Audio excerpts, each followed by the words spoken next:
The sun burned mercilessly over the Wyoming prairie, turning the land into a vast ocean of dust and heat.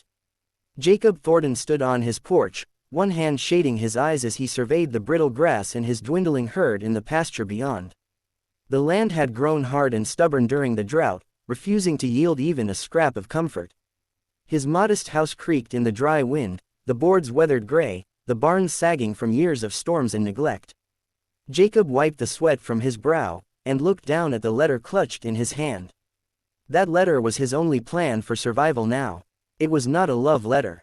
It was a plea for help written in a hand as steady as a man, forcing himself not to shake. He had sent it 6 weeks ago to a matrimonial agency in St. Louis, his words plain and without poetry. He had asked for a woman who was not young, not beautiful, not flighty, just someone of solid character who could share his burdens. He wanted no beauty to tempt his heart, no delicate flower to stir feelings he had buried with his wife Martha 3 years earlier. Jacob had expected to live out his days alone, but loneliness had become as heavy as the drought. And so, with quiet desperation, he had asked for a plain wife. Now, as he dressed in the clean white shirt he had not worn since Martha's funeral, Jacob felt the unease growing in his chest. The telegram had come 2 days earlier. Bride arriving Tuesday noon train Willow Creek Station.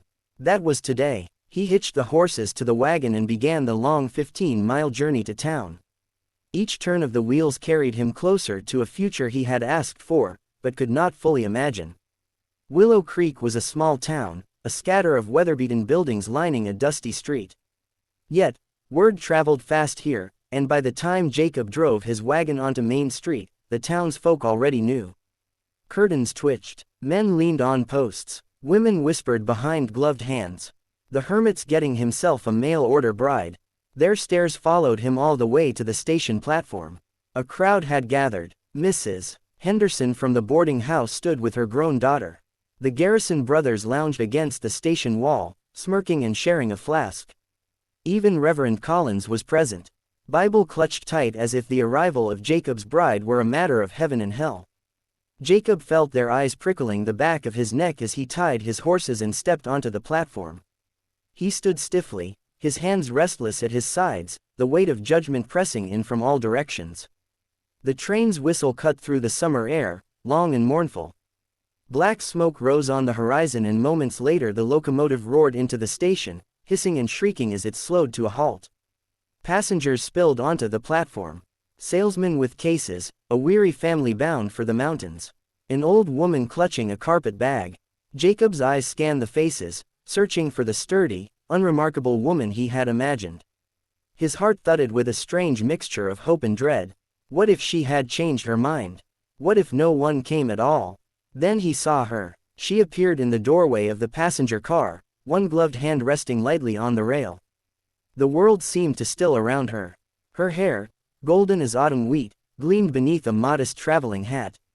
Her dress was plain enough in fabric, but no stitch of cloth could hide the graceful poise with which she carried herself. And her face, fine-boned, radiant, with eyes the color of honey, struck Jacob like a hammer blow. A hush fell over the crowd. Someone whispered, "Good Lord above." Another muttered, "That can't be her." But it was. Emma Foster descended the steps with calm dignity. A single trunk, her only luggage. When her gaze swept across the crowd and landed on Jacob, his chest constricted so tight he could hardly breathe. This was no plain woman, no sensible partner who would fade quietly into the background. This was beauty incarnate, the very thing he had prayed against. And in that instant, Jacob's greatest fear came true. He felt his buried heart stir. "Mr. Thornton," she said, her voice clear and steady as a mountain stream. "I am Emma Foster." Jacob managed a stiff nod. His tongue felt thick, useless. He reached for her trunk, their hands brushed, and a jolt ran through him so sharp he nearly dropped it. Whispers rose among the onlookers like a swarm of bees. "She can't be serious," hissed Mrs. Henderson, running from something. "Mark my words," one of the Garrison brothers added with a grin. Emma ignored them all, her chin lifting just a fraction higher, her composure unbroken. She walked beside Jacob as he carried her trunk to the wagon, the crowd following at a careful distance. He helped her onto the seat, his fingers trembling where they met hers. As the horses started forward, the gossip hummed behind them like storm clouds gathering. The road stretched endlessly before them, hot and dusty beneath the noon sun. For a long while, neither spoke. Jacob glanced at her from the corner of his eye, taking in her silence, her calm posture, the way her hands folded neatly in her lap. She should have pleased him, quiet, composed, but instead her beauty burned at the edges of his resolve. At last, he said gruffly, "It isn't what you expected, is it? This land." Emma's eyes remained on the horizon. "I expected nothing," she replied evenly. "Expectations are luxuries I can no longer afford." The words fell heavy between them, rich with unspoken meaning. Jacob stole another look at her, catching the tightness of her jaw, the whiteness of her knuckles pressed together. Whatever had driven her west was no girlish dream. She carried her own shadows just as he did. They rode on in silence. Two strangers bound together not by love but by necessity. Yet already Jacob knew the truth. This was not the plain, practical bride he had sought. This was a woman whose beauty would stir envy, desire, and danger alike. And with her arrival, the quiet life he had fought so hard to preserve had ended. Far behind them, Willow Creek buzzed with gossip.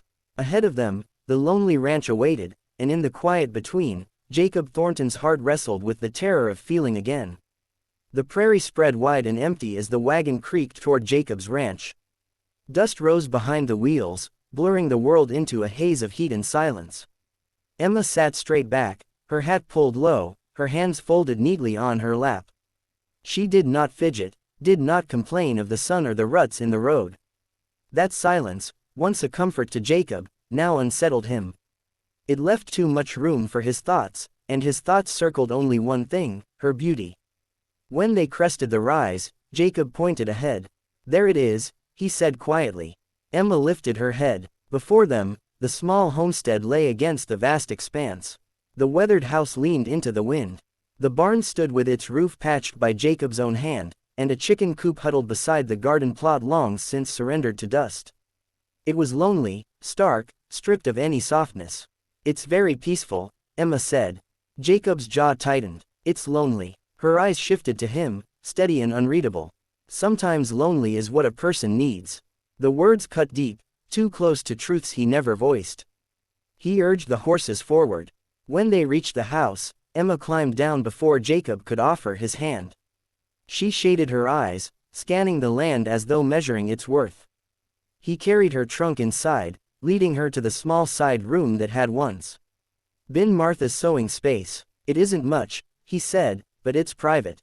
"It will do," Emma replied, setting her gloved hand on the narrow bed. "Where's the water?" He showed her the well, the stubborn pump that groaned with each pull. She studied it carefully, then moved to the chicken coop, asking how many eggs they laid. At the garden plot, she sifted the dry soil through her fingers. "The ground isn't dead," she said. "It's just thirsty." Jacob stared at her, practical, sharp-eyed, and determined, yet wrapped in beauty that turned heads and stirred whispers. He had asked for plain, and instead this woman saw possibilities where he had given up. That frightened him more than he could say. By evening, Emma moved easily through the kitchen, her hands finding dishes, her movements efficient. Soon, the smell of biscuits and bean soup filled the small room. Jacob sat at the table, mending a bridle, but his eyes strayed to her again and again. She didn't chatter, didn't pry, she worked, yet the lamplight softened her golden hair, and every glance threatened to unravel his restraint. At supper, they ate in silence. Finally, Jacob set down his spoon. "We should be clear about arrangements," he said, his voice rough. Emma lifted her eyes. "What needs discussing? I advertised for a wife," Jacob began, then faltered. "But this is a business arrangement. You'll have your room, I'll have mine. We'll share the work, share the burdens, but I won't require more than that." Understanding flickered across her face. She set her spoon aside. "That suits me well enough. I did not come here seeking tenderness." Mr. Thornton relief should have followed. Instead, a strange disappointment tightened his chest. He cleared his throat. "The work is hard. Winter can cut us off for weeks. The nearest neighbor's 5 miles away. I'm not afraid of work, and I've lived with worse isolation." He nodded, uneasy at how her calm words both reassured and unsettled him. Days turned into weeks. Emma rose before dawn, starting the fire and preparing breakfast. Jacob tended the cattle, his herd growing thinner with the drought. They fell into a rhythm. Her hauling water, scrubbing dust from the floors, baking bread from meager flour stores, him repairing fences, riding the range, patching roofs. But the land grew harsher. The well sputtered, yielding muddy water. The cattle bawled with thirst. Coyotes cried closer each night. And then one evening, Jacob found tracks near the pasture larger than coyotes. "Wolves, we'll need to keep watch," he told Emma over supper. Her eyes lifted calmly. "I can shoot." Jacob frowned. My father believed a woman alone should know how. I brought my rifle." True to her word, Emma took her shift that night.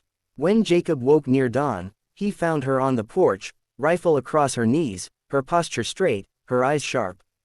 And when the wolves came, it was Emma's shot that dropped the first one clean.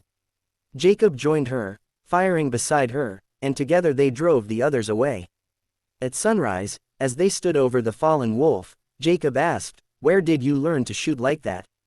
Emma's gaze was already moving toward the horizon. When you have something worth protecting, you learn. Something shifted. Then Jacob had seen her beauty, yes, but now he saw her strength, her will, and that stirred something far more dangerous in him.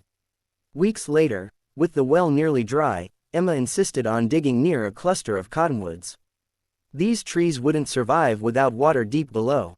Jacob wanted to scoff. He'd searched his land for years, but desperation left no room for pride. They dug together, blistering their hands, dirt streaking their clothes. He called it foolish. She pressed on, stubborn as iron. At last, damp soil darkened the shovel. By nightfall, water seeped at the bottom of the pit. Sitting on the edge, covered in sweat and dirt, Jacob stared at her. "How did you know?" "My grandfather taught me," she said softly. "Sometimes you just have to listen to the land." Jacob should have left it there. Instead, he found himself leaning closer, drawn by starlight in her eyes, his breath caught. But before he could act, a coyote yipped in the distance, breaking the spell. They rose in silence, walking back to the house. That night, supper passed in tense quiet.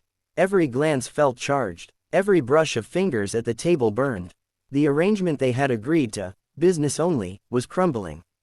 Desire was rising in its place, no matter how both fought it.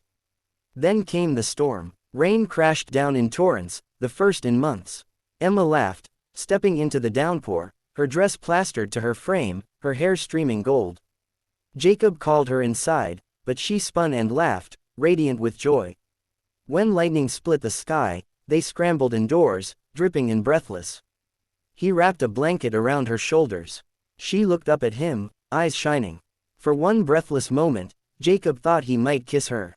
The air crackled between them with more than storm energy.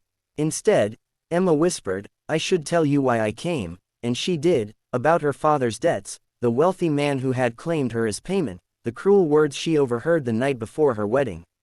She had fled west, desperate to escape, being treated as a possession. Jacob's hands curled into fists. He had wanted a plain woman, safe from beauty's curse. But Emma's story revealed the cost of that beauty. The dangers, the wounds she carried. And now with her here, those dangers were following. Emma lifted her chin. "I thought you'd be different, Jacob. A man who wanted plain wouldn't see me as a prize." He swallowed hard. "You're not safe here. Not from me. Not anymore." Her breath trembled. "And yet I feel safer with you than I ever have." Jacob's heart thundered, torn between fear and longing. And before he could find the words, the sound of hooves broke through the storm, carrying with it the shadow of the past she had tried to escape. "Wait, before we move on, what do you think about the story so far? Drop your thoughts in the comments. I'm really curious to know."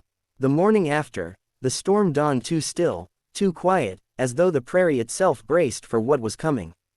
Jacob was mending the chicken coop when he heard hoof beats, sharp, deliberate, not the tired gait of a ranch horse. He straightened, hammer in hand, and saw a rider approaching on a sleek black thoroughbred. The man's fine suit glinted with wealth, his posture full of arrogance. He stopped at the fence and looked Jacob over with cold eyes. "You must be Thornton," he said. "I'm Charles Whitman. I believe you have something that belongs to me. Before Jacob could answer,